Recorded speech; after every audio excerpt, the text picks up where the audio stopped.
تیتر اول امشب: دستاورد دبیرکل آژانس بین‌المللی انرژی اتمی در تهران چه بود؟ آیا احیای برجام ممکن است؟ وزیر خارجه ایران گفته بایدن مسیر ترامپ را دنبال می‌کند، نه اوباما. تب کلاب هاوس اینترنت را فرا گرفته. بالای 8 میلیون دانلود تا امروز. ورزشگذاری 1 میلیارد دلاری. صدای بی صدایان یا بلندگوی جدید برای بیشتر شنیده شدن. و روز جهانی زبان مادری زیر ذره‌بین. آیا فارسی دیگر زبان‌های محلی ایران را می‌بلعد؟ به تیتر اول خوش آمدید.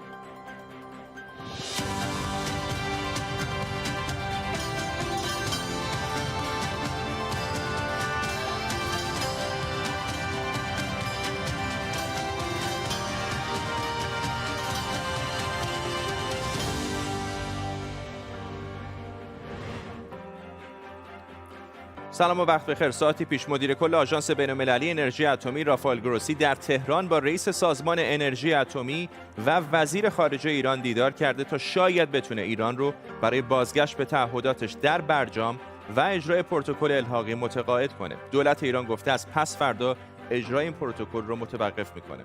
عباس عراقچی معاون وزیر خارجه ایران اما گفته این به معنی خروج ایران از برجام نیست. Excelência, amigo, ¿cómo estás? Muy bien. Buenos días. Buenos días. Buenos días. Such a nice Bienvenido.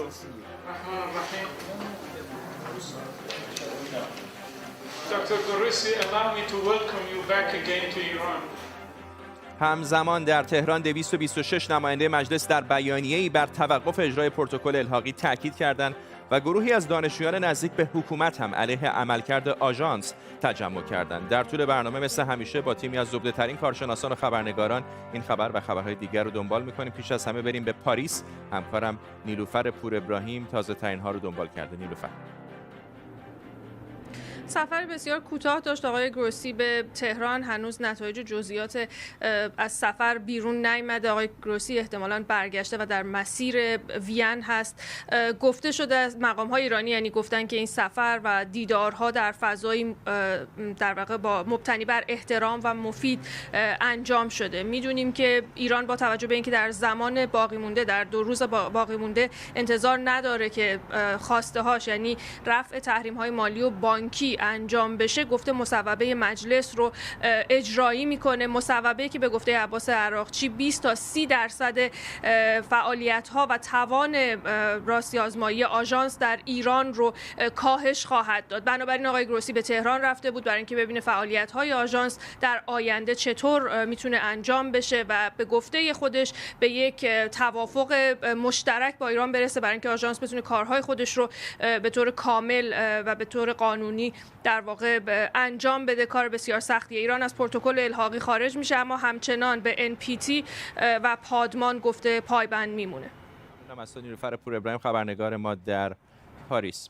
معاون سیاسی وزیر امور خارجه ایران در مصاحبه‌ای با صدا و سیما گفته که هیچ کس نمیتونه حسن نیت ایران رو در برجام زیر سوال ببره. عباس عراقچی همینطور گفته همه بازرسان از ایران اخراج نمیشن و اقدام ما در 5 اسفند به منزله خروج از برجام نیست. مهران براتی کارشناس روابط بین‌المللی از برلین با ما. آقای براتی، از حرفای آقای عراقچی اینطور برمیاد که به نظر ایران هم شاید حاضر باشه که این تهدیداتی رو که انجام داده در واقع پس بگیره تا شاید بتونه دوباره روند بازگشت به برجام رو برای آمریکا مهیا بکنه.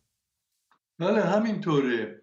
صحبت‌هایی که وزیر خارجه آقای ظریف کردن در همین جهت هست. ایشون در یه جمله خیلی کوتاه گفتن ضرب‌الاجلی رو که مجلس تعیین کرده 2 روز دیگر، این ضرب‌الاجل یک مسئله است میان مجلس و دولت، مربوط به روابط بین الملل نمیشه. یعنی آمریکا که تا 2 روز دیگر بر نگشته و تحریم رو لغو نکرده، این به این معنا نیست که جمهوری اسلامی الان به کلی از برجام بیرون میاد. یا در مورد آژانس هم همینطور است. فکر میکنم این معتبر نبودن ضرب العجل مجلس در سطح بین المللی یه زمینه است، توافقی است که ایجاد شده میان سیاستمداران و زمامداران جمهوری اسلامی که راهی برای گفتگو با آژانس پیدا بشه. احتمالاً همه اون تهدیداتی که مربوط میشد به اخراج بازرسان این از بین بره. یکی هم دوربین هایی که آقای ظریف میگه فیلمش دیگه در اختیار آژانس نخواهد بود، روی هم تجدید نظر میشه. در کل احتمالاً یه راه حلی پیدا شده که مورد قبول همه باشه. این گمان من فکر نمی کنم آقای گروسی با دست خالی از ایران بیرون آمده باشه. مهران براتی، ممنونم از شما. وزیر خارجه ایران محمد جواد ظریف در مصاحبه با شبکه پرس تیوی گفته بر اساس بند 36 برجام میتونیم اجرای جزئی و یا کلی تعهداتمون رو متوقف کنیم. او همینطور گفته با وجود اینکه بایدن و وزیر خارجه آمریکا سیاست‌های دولت قبلی در برابر ایران رو ناکارآمد خوندن، اما در عمل بایدن همون سیاست‌های ترامپ رو در برابر ایران دنبال میکنه. بذارین اول بهتون بگم چیزی تغییر نکرده. بایدن ادعا میکنه سیاست فشار حداکثری ترامپ به شکست حداکثری منجر شد. بلینکن هم تازگی‌ها گفته که این سیاست شکست خورد، ولی در عمل دارن همون سیاست رو ادامه میدن و راهکارشون رو تغییر ندادن. وزیر خارجه ایران بود محمد جواد ظریف. این رو هم اشاره بکنم که آژانس بین‌المللی انرژی اتمی کمی پیشتر توییتی کرده و گفته ساعت 8:15 به وقت وین، یعنی تقریبا 1:11 ایران، آقای گروسی قرار کنفرانس مطبوعاتی داشته باشه. حسین آقایی، پژوهشگر امور بین‌المللی از استانبول، به ما پیوسته. آقایی چطور می‌بینید تمام این رفت و آمدهای دیپلماتیک رو تا اینجا؟ خب داره تلاش میشه، یعنی کانال‌های دیپلماسی اروپایی‌ها فعال شده برای اینکه بشه در واقع یک اون نشست غیر رسمی که گفته شده که برگزار بشه بین مقامات اروپایی و آمریکا و ایران هم حضور داشته باشه، بشه به هر حال در آینده انجام بشه. به نظر میرسه که احتمال داره که حالا تهران شاید با این مسئله موافقت بکنه، هرچند گفتم فعلا داریم بررسی میکنیم و در واقع شرایط بسیار پرتنشی هستش. ولی خب اساسی ترین مسئله این هستش که آیا واقعا طرفین در نهایت در واقع این بازیگری که گام اول رو برمی‌داره و به برجام برخواهد گشت و در واقع تعهدات زیر برجامی خودش رو در واقع اجرایی خواهد کرد، کدوم طرف است. در حال حاضر که داریم با هم صحبت می‌کنیم، من فکر می‌کنم که ما در واقع یک شرایطی رو می‌بینیم که در اصطلاح روابط بین‌الملل بهش بازی جوجه گفته میشه، یعنی چیکن گیم. یعنی چون نه آمریکا و نه جمهوری اسلامی هیچ کدومشون نمی‌خوان که از اون موضع خودشون در واقع کوتاه بیان و نمی‌خوان گام نخست رو بردارن و در واقع برجام برگردن، بنابراین هر طرفی این تصور رو داره که در نهایت اون طرفی که بیشتر به برجام نیاز داره، برجام براش مهمتر هست، در واقع از ترس منافع خودش در نهایت عقب میکشه و به برجام باز خواهد گشت. این تصور هستش که نزد مقامات جمهوری اسلامی خیلی پررنگتر هست. آمریکایی‌ها همین رو باور دارن، ولی در نهایت باید ببینیم که واقعا کدوم طرف گام اول رو برمی‌داره یا که نه طرفین در واقع به یک سازوکاری میرسن در نتیجه مذاکرات حالا غیر رسمی که بخوام با هم به واقع این کار رو انجام بدن، یا اینکه اساساً شرایط در واقع به سمت بدتر شدن خواهد رفت. حسین آقایی، پژوهشگر امور بین‌المللی از استانبول، ممنونم از شما. توی دنیای مجازی و بین شبکه‌های اجتماعی هر چند وقت یک بار سر و کله یک اپ جدید پیدا میشه که به محبوبیت جهانی میرسه و حسابی جنجالی میشه. سالها بود که شرکت‌های آمریکایی تو این زمینه معروفیت جهانی یک شبه پیدا نکرده بودند و اگر یادتون باشه آخرین اپی که یک باره فراگیر شد تیک تاک بود که چینیه. حالا اما شبکه اجتماعی کلاب هاوس بحث داغ این روزها شده. بریم ببینیم این اپ از کجا پیدا شده. کلاب هاوس یک اپ مخصوص گفتگوی صوتیه که تا حالا نزدیک 8 میلیون بار دانلود شده. سازنده این اپ یک شرکت استارتاپ کوچک در سان فرانسیسکو آمریکاست که حالا گمان میره ارزشش به حدود 1 میلیارد دلار رسیده باشه. این اپ که فعلا تنها از iOS پشتیبانی میکنه به کاربراش اجازه میده که در چتروم های صوتی به صورت گروهی درباره موضوعات مختلف صحبت کنن. کاربران هم میتونن همزمان برای تا حداکثر 5000 مخاطب جلسه‌های پرسش و پاسخ برگزار کنن. شنونده ها هم میتونن از یک چتروم به چتروم دیگه برن و به صورت زنده به گفتگوها و مصاحبه‌ها گوش کنن و در مواردی هم مشارکت کنن. این برنامه پارسال راه اندازی شده و محبوبیتش به سرعت رو به افزایشه. چهره‌های مشهور هم کم کم دارن به این اپ رو میارن، ولی اوجش وقتی بود که چند روز پیش ایلان ماسک یک کنفرانس در این اپ برگزار کرد که بازخورد زیادی داشت و موجب شد کلاب هاوس سر زبون‌ها بیفته. چیزی که کلاب هاوس رو بین شبکه‌های اجتماعی منحصر به فرد میکنه اینه که دست کم فعلا فقط از طریق دعوتنامه میشه عضو شد. دعوتنامه‌های این اپ اینقدر خواستار داره که در روزهای اول توی ایبی تا قیمت 89 دلار هم فروخته میشد. کلاب هاوس در کشورهای اروپایی از جمله آلمان و بریتانیا و همینطور در ژاپن و ترکیه در صدر اپلیکیشن های محبوب اپ استور بوده. اما رشد چشمگیر این اپ مشکلاتی هم براش دست و پا کرده. برخلاف شبکه‌های اجتماعی دیگه، کلاب هاوس موفق شد برای چندین ماه از دیوار سانسور و فیلترینگ چین فرار کنه و تونست بین کاربران چینی بسیار محبوب بشه. گفتگوهای نامحدود آزاد در مورد مسائل سیاسی چین، اویغورها، هنگ کنگ و تایوان در این شبکه اجتماعی بالاخره خشم دولت چین رو حسابی برانگیخت و باعث شد که هفته پیش این اپ رو مسدود کنن. حالا شکایت‌هایی هم در مورد آزار و اذیت رنگین پوستان و زنان، اخبار نادرست و حریم خصوصی در این برنامه مطرح شده. بعضی‌ها هم طبیعتاً نگرانن که در چت‌روم‌های کلاب هاوس بحث‌های حول نژادپرستی، هوموفوبیا یا همجنسگرا هراسی، یهودی ستیزی و زن ستیزی رو به رشده. حالا باید دید شرکت کلاب هاوس که فعلا فقط 9 تا کارمند داره چطور از پس این مشکلات و رقبای بزرگی مثل توییتر و فیسبوک برمیاد. یاسمن رجایی، کارآفرین فناوری از لندن با ماست. خانم رجایی، اگر خلاصه بخواید به ما توضیح بدید که از نظر فنی و از نظر اجتماعی این اپلیکیشن چه تفاوتی داره با پلتفرم‌های دیگر مثل توییتر و فیسبوک و اینستاگرام چه هست؟ ممنون. درسته، همونطور که شما فرمودید این اپلیکیشن به صورت خاص 3 تا تفاوت عمده داره با تمام سوشال مدیاهای دیگه. اول از همه همونطور که فرمودین فقط به صورت صوت هست، یعنی شما این اپلیکیشن میتونید کاملا خارج از این اپلیکیشن باشین و به فعالیت‌های دیگه روزانه‌تون ادامه بدید. به همین دلیل این امکان رو به کاربر میده که ساعت‌های خیلی طولانی رو در این اپلیکیشن بگذرونه و این باعث میشه که یه حالت اعتیاد آوری که خیلی الان در حال حاضر دیده میشه بین کاربرهای این شبکه به وجود بیاد. دلیل دوم همونطور که فرمودین به این دلیل هستش که فقط شما اگر دعوت از کاربران دیگه داشته باشین میتونید وارد این شبکه بشین و این یه چیزی از در تکنولوژی به اسم FMO به این معنی که fear of missing، یعنی شما در تمام آن واحد احساس میکنید که دارین چیز رو از دست میدین اگر داخل این شبکه نباشید. و دلیل سوم هم همونطور که فرمودین امکان دسترسی و صحبت کردن با آدم‌هایی هست که شاید در دنیای واقعی و در تمام شبکه‌های اجتماعی دیگه هیچ وقت این امکان برای شما فراهم نشه. شما تصور بکنید که در یک اتاق به اصطلاح در کلاب هاوس به معنی یک مکالمه، یک مکانی هستش که همه اونجا جمع میشن و راجع به یه موضوع خاصی صحبت میکنن و این دقیقاً اتفاقی بود که با ایلان ماسک افتاد.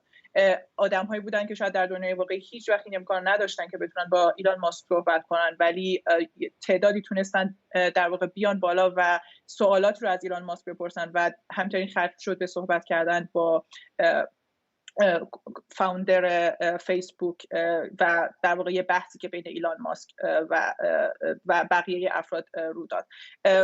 چیزی که اینجا واضحه اینه که هیچ شبکه اجتماعی تا به حال نتونسته در 8 ماه به ارزش 1 میلیارد دلاری برسه و هیچ شبکه اجتماعی تا این لحظه همچین به این اندازه خواستار نداشته. ممنونم از شما. یاسمن رجایی، کارآفرین حوزه فناوری از لندن با ما. آیا زبان فارسی بقیه زبان‌های ایرانی رو بلعیده؟ آیا زبان یک حقه؟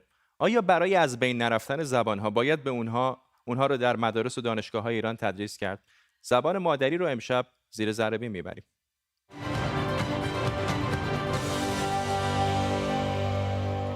زبان مادری گیلکیه و امروز روز جهانی زبان مادریه. من الان به گیلکی گفتم زبان مادری من گیلکیه و امروز روز جهانی زبان مادریه. الان توی گیلان هنوز به این زبان یا گویش حرف میزنن، اما هیچ تضمینی نیست که این زبان یا زبان مادری شما از بین نره.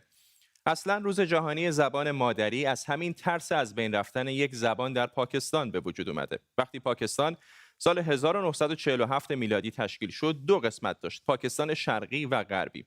سال بعد از استقلال دولت پاکستان زبان اردو رو به عنوان زبان رسمی این کشور انتخاب کرد.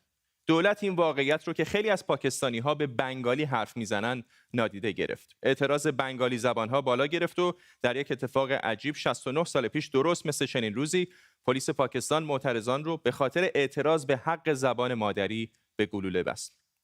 بالاخره سالها بعد چند تا از فعالان بنگالی به کوفی عنان دبیرکل وقت سازمان ملل نامه‌ای نوشتن و ازش خواستن برای جلوگیری از نابود شدن زبان‌ها روز کشته شدن معترضان رو به عنوان روز زبان مادری اعلام کنه.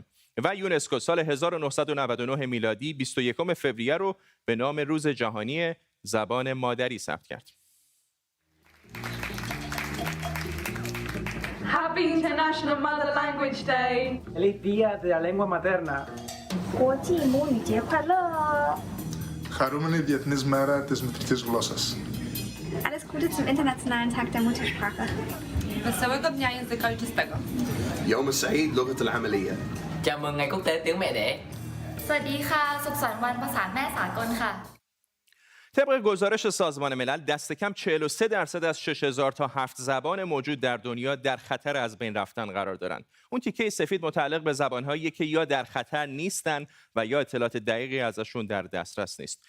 روی این نقشه که الان خواهید دید مکان زبان‌هایی که در خطرن نشون داده شده. از سفید به سیاه میزان در خطر بودن بیشتر میشه. زبان‌ها بسته به تعداد کسانی که به اون زبان حرف میزنن و بسته به اینکه آیا اون زبان رو به نسل بعد منتقل میکنن یا نه به زبان‌های ایمن تا زبان‌های در خطر و متروک دسته‌بندی میشن.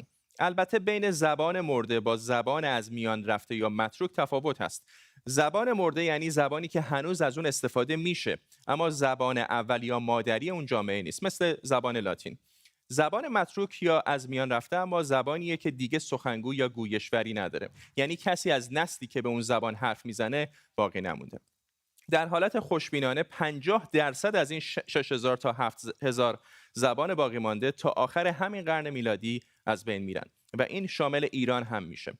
آمارهای یونسکو میگن 24 زبان ایرانی در خطر انقراض قرار دارن. هرچند میزان در خطر بودن هر زبانی متفاوته، اما در مورد ایران میشه گفت زبان هورامی کردستان، سیوندی فارس، گبری در یزد، تالشی در گیلان و تاتی در قزوین در خطر هستند.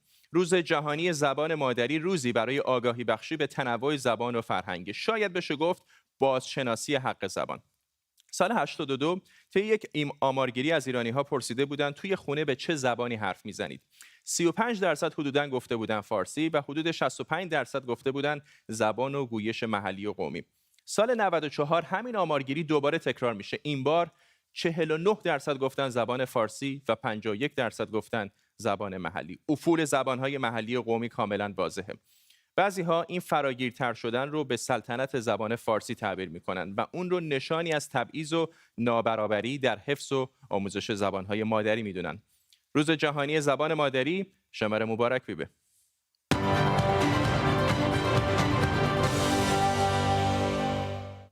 ما همینجا تو ایران اینترنشنال هم کلی تنوع زبانی و گویشی داریم، هرچند طبیعتاً همشون دلشون می‌خواست گویش محلی من یعنی گیلکی رو هم بلد بودن. چند تا از بچه‌ها برامون از زبان و گویش مادری خودشون میگن.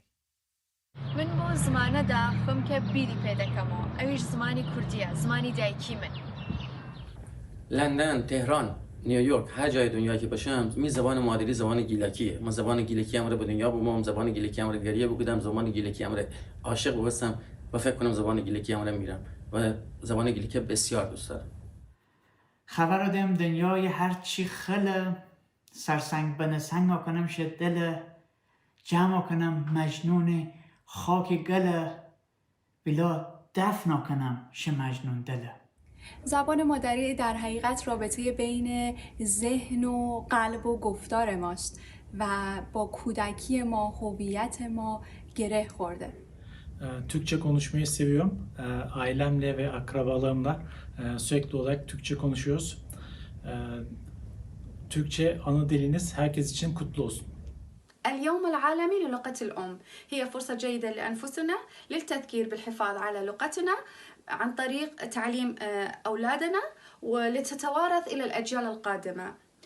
لغة الأم هي تعكس التاريخ، الحضارة، الثقافة. لغتي هويتي. Добрый день всем. Поздравляю всех с Днем национального языка. Это хороший день вспомнить мне, откуда я, как я говорил все детство со своим родителем, бабушкой и дедушкой. Хорошего вам дня и всем удачи. There are more than 6,500 languages spoken today in the world. But do we think in 6,500 different languages? Think about that. And God knows what languages animals speak. Congratulations to anyone who can speak. گرانو هیوادوالو هیله لرم چجور روخ خوشحاله و سوکاله اوسئ. نن د مورنۍ ژبې ورځ ده او پښتو هم لکه ټولو نورو ژبو یو ښایسته، خوږه، لرغونې او تاریخي ژبه ده. د مورنۍ ژبې ورځ مو مبارک شه. Ողջույն բոլորին։ Այսօր մենք տոնում ենք Մայրենի լեզվի միջազգային օրը։ Շատ կարևոր է պաշտպանել եւ պահպանել բոլոր լեզուները։ Նմանապես հայերենը, որոնք խոսվում են բոլոր աշխարհում։ من همینی دعوت الیم که برنامه تیتر اول باخوز فرداد فرهزاد بتر یاختی اغلاندی برنامه‌سی ده بتر برنامه دی همینی دعوت الیم bu برنامه باخسون. جعفر شیخ الاسلامی پروفسور زبانشناسی در دانشگاه کالتون کانادا از اتاوا پایتخت این کشور با ماست. خیلی ممنونم که دعوت ما رو پذیرفتید. میخوام اینو ازتون بپرسم که در کشورهای مثل ایران خب یه مقدار زیادی سرکوب هم برای آموزش زبانهای مختلف وجود داره، اما یک روندی هم به نظر ممکنه در جاهای دیگر دنیا هم باشه که زبانهایی که در پایتخت‌ها در محلهای قدرت هستن به مرور زبانهای محلی دیگر رو میبلعن. آیا اینطور هست در سراسر دنیا؟ در هر جامعه چند زبانه که فقط یک زبان رسمی هستش، فقط یک زبان تدریس میشه، فقط یک زبان زبان مدرسه و کارهای اداری و بعد میدیاهای بزرگ هستش، طبیعتاً در نهایت به نابودی بقیه زبانها منجر میشه.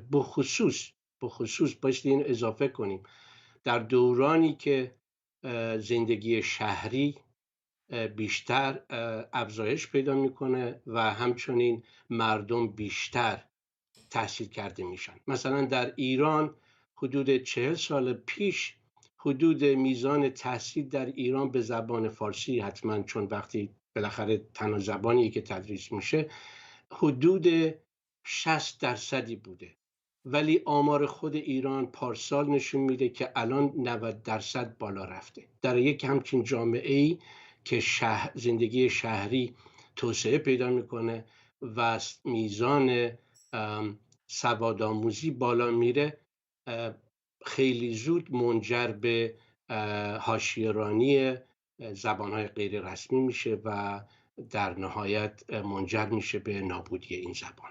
ممنونم از شما جعفر شیخ الاسلامی پروفسور زبانشناسی در دانشگاه کالتون کانادا از پایتخت این کشور اتاوا با ما.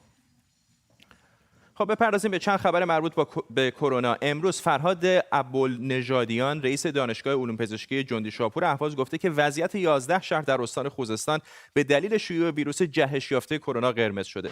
تعداد مبتلایان 6 تا 14 ساله هم 2 برابر شده. همینطور گفته شده که در مرز ایران و عراق تست منفی کرونا تا 1.5 میلیون تومان خرید و فروش میشه. اینجا در بریتانیا تا الان از هر 3 بزرگسال 1 نفر دوز اول واکسن رو دریافت کرده. همین سرعت واکسیناسیون باعث شده تا تعداد مبتلایان و افراد بستری در بیمارستان‌ها کم بشه. از اون طرف بوریس جانسون نخست وزیر گفته که تا 5 ماه دیگه تمام بزرگسالان در بریتانیا واکسینه خواهند شد. و بالاخره امید برای بازگشت به زندگی عادی و دوران بعد از واکسیناسیون. از امروز محدودیت‌های کرونا در اسرائیل کمتر شده بعد از اینکه نتیجه تحقیقات در اسرائیل نشون داد که واکسن فایزر بالای 95% در جلوگیری از بستری شدن و مرگ بیماران موثر بوده. حالا دولت یه سری از محدودیت‌ها رو برداشته، هرچند هنوز رعایت فاصله اجتماعی و زدن ماسک اجباریه. اشکان صفایی از اورشلیم با ماست. اشکان، کم و بیش در همه جای دنیا زندگی عادی خب متوقف شده. اسرائیل یکی از اون محدود کشورهایی بوده که کم و بیش موفق عمل کرده، در واقع از کشورهای دیگر موفق‌تر در سرانه تعداد کسانی که واکسینه میکنه. وقتی از خونه میای بیرون، از محل کار میری بیرون، آیا زندگی عادی به نظر میاد که بازگشت تا حدودی یا نه؟ خب امروز که ما بیرون بودیم هم در اورشلیم و هم در تل‌آویو، به نظر میرسید که از بعضی نظرها بله زندگی عادی برگشته. دست کم مغازه هایی که تونستند این دوران در واقع این بحران اقتصادی که کرونا به وجود آورده رو طی بکنند از امروز باز بودن، هرچند که بسیاری از مغازه ها در واقع نتونستند از این دوران سالم بیرون بیان و تعطیل موندند. اما بجز مغازه ها و مراکز خرید، موزه ها و اینها که باز شدند، رستوران ها در اسرائیل و بارها و کافه ها هنوز تعطیل هستند که این یک بخشی خیلی در واقع میشه گفت اصلی زندگی برای اسرائیلی ها رفتن به همین کافه هاست که اونها هنوز تعطیل هستند، شاید از هفته دیگه باز بشن. همونطوری که گفتی اسرائیل در زمینه واکسیناسیون تا الان موفق بوده، بیشتر از 4,300,000 نفر دوز اول واکسن رو دریافت کردن، نزدیک به 3,000,000 نفر دوز دوم رو دریافت کردن. اما خبر بدی که امروز بعضی از رسانه‌های اسرائیل دادن این این هست که ممکن هست اسرائیل در هفته‌های آینده با کمبود واکسن روبرو شه، چرا که ممکنه نتونه بعد از 2 هفته آینده که نزدیک 1.5 میلیون دوز واکسن از فایزر میگیره ممکن است نتونه تا یه مدت واکسن بگیره و برای همین هم در واقع وزارت بهداشت اسرائیل گویا به شرکت‌های بیمه خدمات درمانی گفته از چند روز دیگه تزریق دوز اول واکسن رو متوقف کنن، اما از اون طرف واکسن‌های مدرنا داره کم کم اونها هم به اسرائیل میرسه، هرچند که اسرائیل هنوز از اونها استفاده نکرده. و موضوع دیگه هم این هست که اون پاسپورت سبزی که در اسرائیل صادر شده هم اجازه میده که اسرائیل در واقع از همین امروز بعضی از کنسرت‌ها و سالن‌های نمایش رو هم با یک سری محدودیت‌هایی برای کسایی که این پاسپورت سبز رو در واقع گرفتن یا هر دو دوز واکسن رو زدن یا اینکه بیماری رو گرفتن و خوب شدن در واقع اجازه ورود رو به اونها هم بده. ممنونم از تو. اشکان صفایی خبرنگار ما از اورشلیم اسرائیل با ما. به این ترتیب میرسیم به پایان تیتر اول امشب. اشاره بکنم که کمی دیرتر میتونید این برنامه رو با زیرنویس فارسی در یوتیوب دنبال بکنید، به خصوص اگر کسی رو میشناسید که ناشنوا هست میتونه کمک بکنه تا این برنامه رو راحت تر ببینن. ممنون از همراهیتون. تا برنامه بعدی، بدرود.